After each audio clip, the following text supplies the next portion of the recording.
ಗದ್ಯಭಾಗ 6 ಯಶೋಧರೆ ಪ್ರಶ್ನೋತ್ತರಗಳು. ಕೃತಿಕಾರರ ಪರಿಚಯ.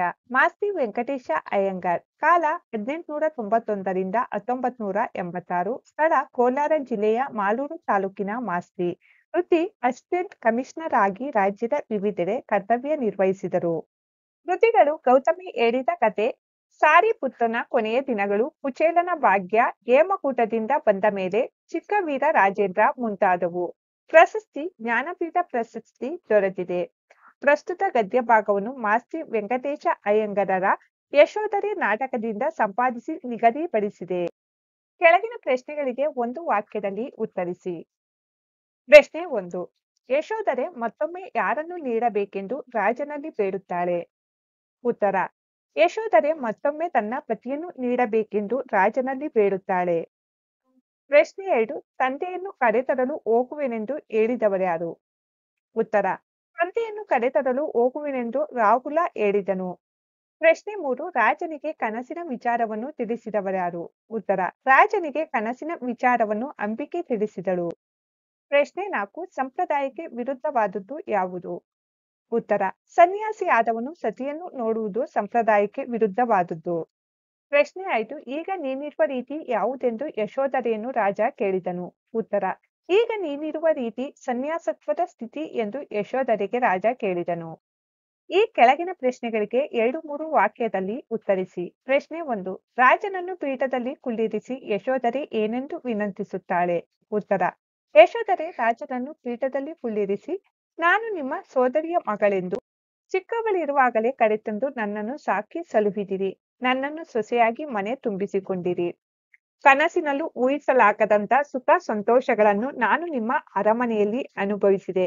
ಹಾಗೆಯೇ ನನ್ನ ಪತಿಯನ್ನು ನನಗೆ ಮರಳಿ ನೀಡಿ ನನ್ನನ್ನು ರಕ್ಷಿಸಿರಿ ಎಂದು ವಿನಂತಿಸಿದಳು. ಪ್ರಶ್ನೆ 2. ಯಶೋಧರೆ ಮಂಡಿಯೂರಿ ನಮಸ್ಕರಿಸುತ್ತಾ ಏನು ಹೇಳುತ್ತಾಳೆ? ಉತ್ತರ: ಯಶೋಧರೆ ರಾಜನಿಗೆ ಮಂಡಿಯೂರಿ ನಮಸ್ಕರಿಸುತ್ತಾ, ಇಂದು ഇരുಳಾಗುವುದು, ಇನ್ನೇನು ಮಾಡುವುದು? ನಿದ್ದೆಯಲ್ಲಿ ಮುಳುಗಿದರೆ ಇನ್ನು ಯಾವ ಕನಸಿನ ಮೊಸಳೆ ಹಿಡಿಯುವುದೋ? ಇನ್ನೆಷ್ಟು ಚಿಂತಿಸಬೇಕು? ಚಿಂತೆಗಳೆಲ್ಲ ಭೀತಿಯಲ್ಲಿ ಕಲಕಿವೆ. ನನ್ನನ್ನು ಉದ್ಧರಿಸಬೇಕು ಎಂದು ಹೇಳುತ್ತಾಳೆ. ಪ್ರಶ್ನೆ 3. ರಾಜನು ಈಗ ನೀನಿರುವ ರೀತಿ ಸನ್ಯಾಸವಲ್ಲವೇ ಎನ್ನಲು ಕಾರಣವೇನು? ಉತ್ತರ: ಸಿದ್ಧಾರ್ಥನು ಸನ್ಯಾಸ ಸ್ವೀಕರಿಸಿ ಯಶೋಧರೆಯನ್ನು ಬಿಟ್ಟು ಹೋದ ನಂತರ ಯಶೋಧರೆಯು ತನ್ನ ಪತಿ ಸನ್ಯಾಸ ಸ್ವೀಕರಿಸಿದನೆಂದು ನೆನೆಯುವುದಕ್ಕಾಗಿ ತಾನು ಸಹ ಸನ್ಯಾಸದ ಉಡುಪನ್ನು ಧರಿಸಿದಳು.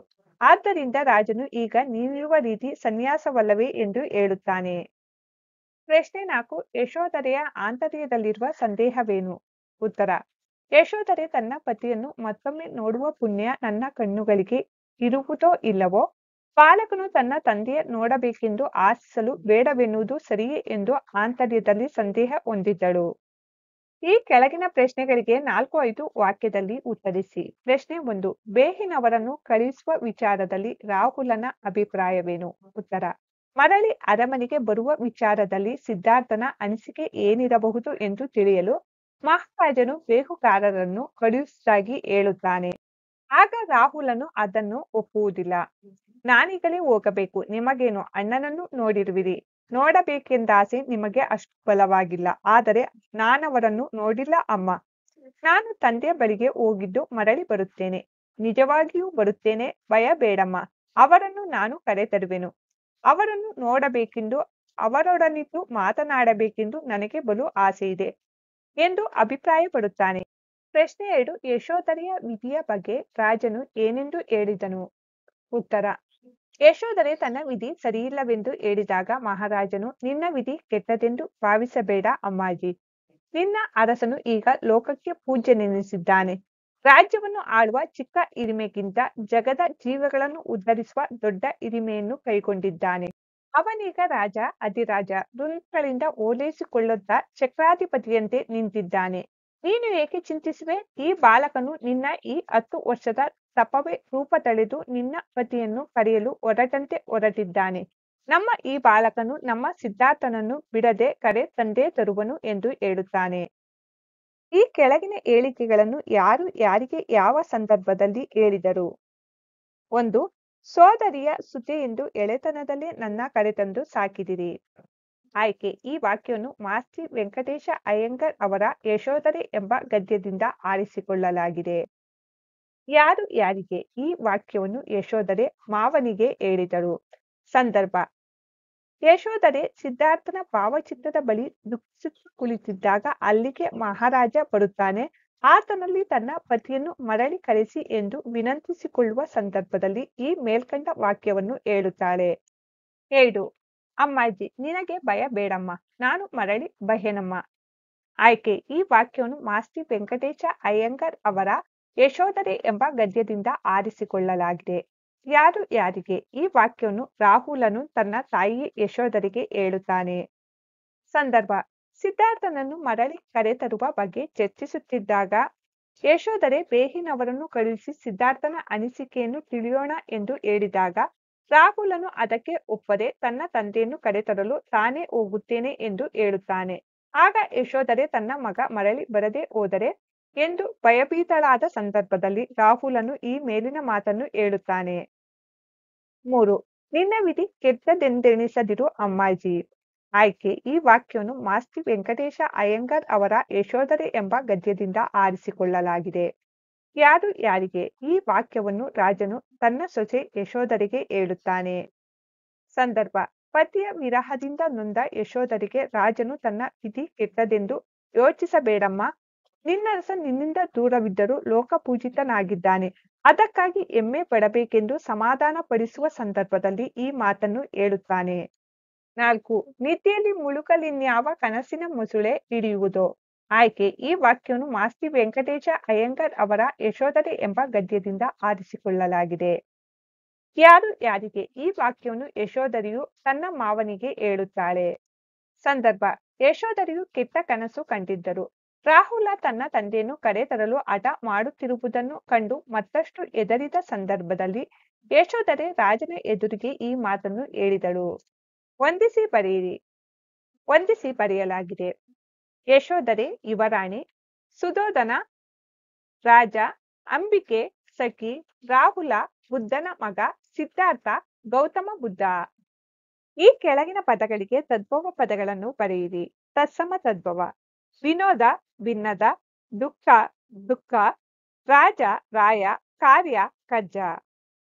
ಈ ಪದಗಳನ್ನು ಬಿಡಿಸಿ ಸಂಧಿಯನ್ನು ಹೆಸರಿಸಿ.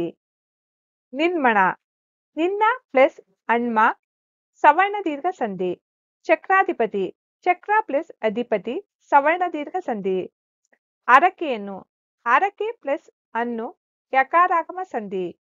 ಪತಿಯೊಡನೆ: ಪತಿ ಪ್ಲಸ್ ಒಡನೆ ಏನ್ ಸಂಧಿ. ಇಂದಳುತ: ಇಂದು ಪ್ಲಸ್ ಅಳುತ ಲೋಪ ಸಂಧಿ. ಅಭ್ಯಾಸ ಚಟುವಟಿಕೆ: ಕೊಟ್ಟಿರುವ ಪ್ರಶ್ನೆಗಳಿಗೆ ಉತ್ತರಿಸಿ. ಪ್ರಶ್ನೆ 1: ಲಿಂಗದ ವಿಧಗಳ್ಯಾವುವು? ಉತ್ತರ: ಲಿಂಗದಲ್ಲಿ 3 ವಿಧಗಳಿವೆ. ಅವುಗಳೆಂದರೆ 1 ಪುಲ್ಲಿಂಗ, 2 ಸ್ತ್ರೀಲಿಂಗ, 3 ನಪುಂಸಕಲಿಂಗ. ಪ್ರಶ್ನೆ 2: ಬಹುವಚನವನ್ನು ನಿದರ್ಶನದ ಮೂಲಕ ವಿವರಿಸಿ. ಒಂದಕ್ಕಿಂತ ಹೆಚ್ಚು ವಸ್ತು ಅಥವಾ ವ್ಯಕ್ತಿಗಳನ್ನು ಸೂಚಿಸುವ ಪದಗಳೇ ಬಹುವಚನ.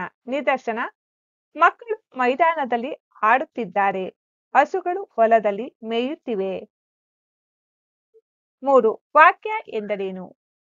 ಉತ್ತರ: ಪದಗಳ ಅರ್ಥಪೂರ್ಣ ಸಮೂಹವನ್ನು ವಾಕ್ಯ ಎನ್ನುವರು. ಪ್ರಾಯೋಗಿಕ ಭಾಷಾಭ್ಯಾಸ: ಕೊಟ್ಟಿರುವ ಪದಗಳನ್ನು ಪುಲ್ಲಿಂಗ, ಸ್ತ್ರೀಲಿಂಗ ಮತ್ತು ನಪುಂಸಕ ಲಿಂಗಗಳಾಗಿ ವರ್ಗೀಕರಿಸಿ. ಪುಲ್ಲಿಂಗ: ರಾಹುಲ ರಾಜ ತಂದೆ. ಸ್ತ್ರೀಲಿಂಗ: ಯಶೋಧರೆ ಸಖಿ, ಅಮ್ಮಾಜಿ, ಅಂಬಿಕೆ ಸತಿ. ನಪುಂಸಕಲಿಂಗ: ವಿಧಿ, ಲೋಕ, ಅರಮನೆ, ಸನ್ಯಾಸ, ಹುಲಿ, ಕನಸು.